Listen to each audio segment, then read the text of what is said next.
મહારાષ્ટ્ર માલેગાંવથી જૂનાગઢ લઈ જવાતો ઇંગ્લિશ દારૂનો જથ્થો ભરૂચ એલસીબી પોલીસે ઝડપી પાડ્યો હતો.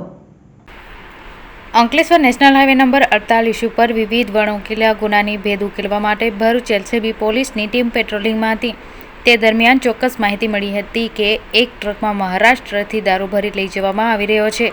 જે માહિતી આધારે ભરૂચ એલસીબી પોલીસે મુલર ટોલ પ્લાઝા પાસે સોમવારના રોજ સવારે 6 કલાકે વોચ ગોઠવી હતી. તે દરમિયાન માહિતી આધારિત ટ્રક નજરે પડતા પોલીસે કોર્ડન કરી ટ્રકને સાઇડ કરી ટ્રક ચાલક અને ક્લીનરની પૂછપરછ કરી ટ્રકની તલાશી લેતા અંદરથી ઇંગ્લિશ દારૂનો જથ્થો મળી આવ્યો હતો. પોલીસે ઇંગ્લિશ દારૂની નાની મોટી બોટલ અને બિયરના જથ્થો મળી કુલ 38 બોક્સમાંથી 552 બોટલ દારૂનો જથ્થો ઝડપી પાડ્યો હતો.